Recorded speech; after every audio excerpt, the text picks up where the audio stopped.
أعوذ بالله من الشيطان الرجيم. بسم الله الرحمن الرحيم. الحمد لله والصلاة والسلام على رسول الله صلى الله عليه وسلم.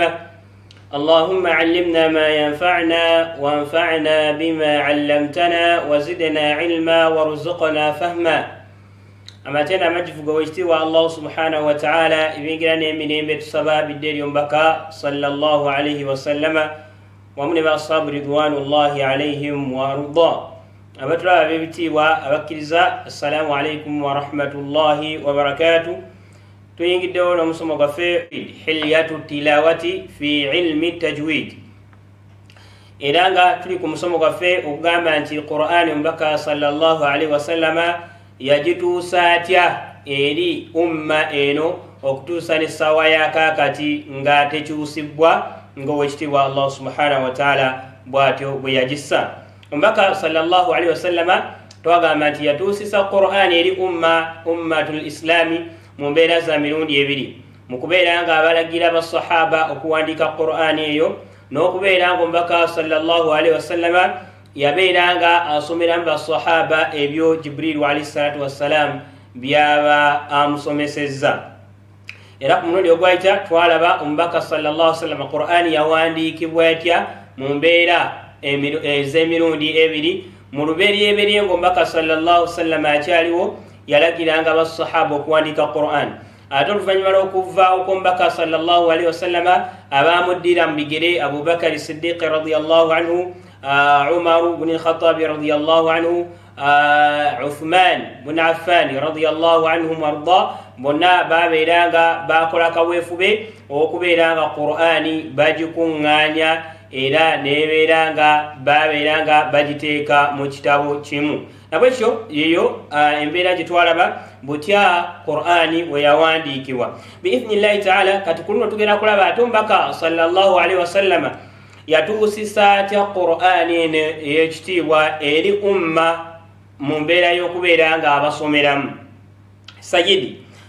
owekitiibwa tulina okubeera nga tukimanya, nahnu na'lam, tukimanyi bulungi ab'ebitiibwa nti anna nabiyya sallallahu alaihi wasallama arabiyyu, nabbi sallallahu alaihi wasallama yali muwarabu era muwarabu. Wal arabu, abawarabu fi zamani nubuwa oba fi zamani nabiyyi sallallahu alaihi wasallama yataallafuna min qabaila shatta. Abawarabu ku mulembe gw'omubaka sallallahu alaihi wasallama baali bayinamu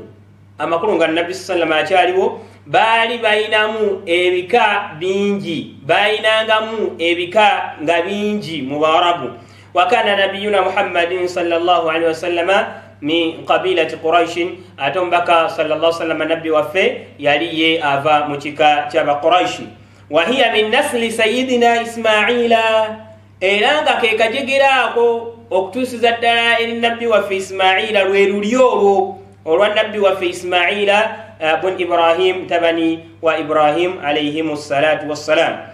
Wa haulai al-arabu, sayyida tulina okukimanya nti abawarabu abo bainahum ittifaqun kabirun fil kalimati, bayina enkwatagana nnene nnyo, bafaanaganyanga ebigambo bingi nnyo mu kabira zaabwe. Ebika byabwe abawarabu balina ebika, naye ebika ebyo ebigambo byabwe ebimu byafaanagananga mu bika ebirala.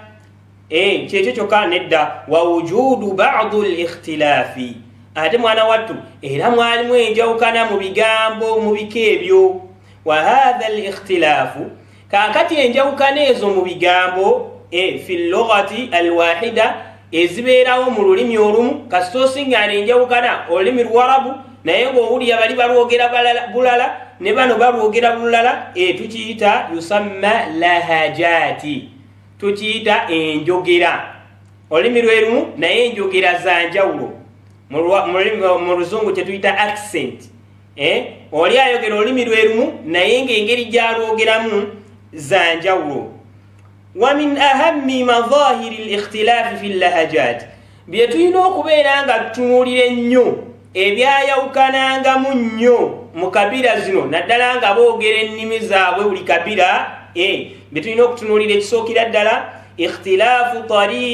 طريقة التصويت في الكلمة الواحدة mwana wattu bayawukananga nnyo sayidi sayida bayawukananga nnyo abawarabu bano engeri gye baawulirangamu ebigambo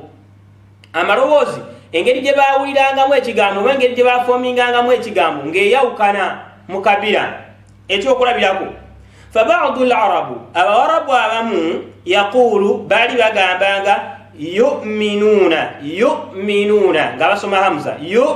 yuminuuna nga bagikanga wa baduhum ate abawarabu abalala mu kabira endala oba mu kika ekirala yaqulu baali bagambanga yuminuun bighayri hamza nga tebateekawo hamza baduhum yuqaalu ate era ajja kusiŋŋaana kabira endala ng'egamba alayhim ng'ekigambo alayhim basoma alayhim hau nga bagiteekako kasra ate ojja kusiŋŋaana kabira endala ng'ate yeeteekako dhamma alayhum okusingizira ku mpulira bo ebigambo bwe baali babikozesa mu kabira zaabwe ate ojja kusiŋŋaana era ekika ekirala mu kigambo kyekimu nga bagamba alayhimu nga bawanvuya mimu so kabira zayawukananga mu ngeri y'okubeera zifoominga ebigambo ebifanaganako bityo embeera endala gye tutunuulira mu njawukana za kabira zino ezaaliwo mu bawarabu ku mulembe mubaka sallallahu sallama ng'akyaliwo ikhtilaafu maana alkalima bayawukaniranga nnyo mu kutegeera ekigambo ekigambo kisobola okubeera mu lulimi oba mu kabira eno nga kitegeeza kirala ate ne mu kabira endala nga bakitegeera bulala ekigambo ffe tuyinza okubeera n'ekigambo mathalan mu Buganda nga tulina ekigambo naye nga wogenda mu Busoga oba mu kabira endala ojja kusiŋŋaana nga ekigambo ekyo kiina enjogera gye bakyogeddemu nga kyanjawulo amakulu kwegamba bo Abasoga bwe bakyogera bwe bati bategeeza amakulu malala ate naffe Abaganda we tukikozesa ekigambo ekyo kyennyininyini ate nga tutegeeza makulu malala nabwe kino n'Abawarabu bwe bati we baali balina ebigambo nga enjawukana yaabwe mu kabira balina ng'ekigambo nga kisobola okujja naye nga kirina amakulu ag'enjawulo wadhalika nabwe kityo antujadu lkalima kwe kusiŋŋaana ekigambo fi qabilatin ma mu kabira emu oba mu kika ekimu wata'na ma'nan mukhtalifa an ma'naha fi qabilatin ukhra ate ojja kusiŋŋaana nga mwana wattu ng'ekigambo ekyo kisiŋŋanye mu kabira emu ate mu kabira endala nga kitegeeza makulu malala nnyo mfa mathalan ekyokulabirako mu Qur'ani ekitibwa Allah agamba nti lamastumu nnisa Allah agamba au lamastumu nnisaa mu suratu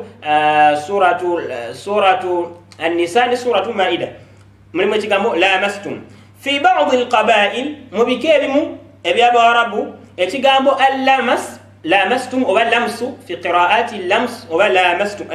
fi qira'ati lamastum oba lamastum yonna bikkirizibwa naye mu kika kyetwagalamu nti mu bika eby'Abawarabu ebimu ekigambo al-lams Allah kyeyali ategeeza bo bakitegeera bulala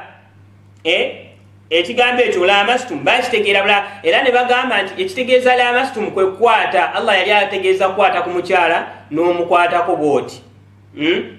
ate wa fi qabail ukhra ate mu bika ebirala eby'Abawarabu ekigambo kukwatako ta'ni aljimaa ate bo bakitegeeranga nti ekigambo lamastum bo bategeerangamu kwegatta na mukyala mu nsonga z'obufumbo amakulu ebika byayawukana mu kutegeera amakulu g'ekigambo ekika ekimu ne kigamba nti ekigambo kino lamastum kitegeeza kukwata ku mukyala Allah kyali ategeeza ate ekika kyo ne kitegeera bulala okusinziira bo kye bakozesa ekika ekirala bayinza okubanga ekigambo ekyo bakikozesa mu kubeera nga kwegatta na mukyala bakiyita lamastum ate mu kubeera nga okwata ku mukyala mu kika ekirala nga nakyo bakiyita lamastum ne babeera nga baawukana okusinziira ku nkozesa gye babikozesangamu mu ntegeera embeera ey'okusatu Abawarabu bano ebika byabwe engeri gye baayawukanangamu wujudu lkalima fi ihda llahajati wan'idahuma fi lukhra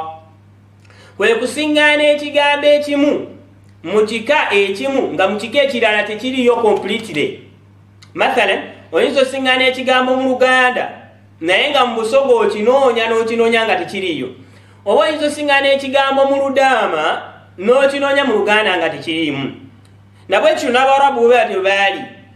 nti oyinza okusiŋŋaana ekigambo mu kabira emu n'okinoonya mu kabira endala nga tekiriiyo. Ekyokulabirako famathalan kalimatu khasiin ay saghirin, ekigambo khasiin kitegeeza saghirin, wahiya balhajati kinana, era ekigambo ekyo khasiin kyakozesebwa mu kabira oba mu lahaja enjogera y'abakinana era nga tekiri mu kabira ndala yonna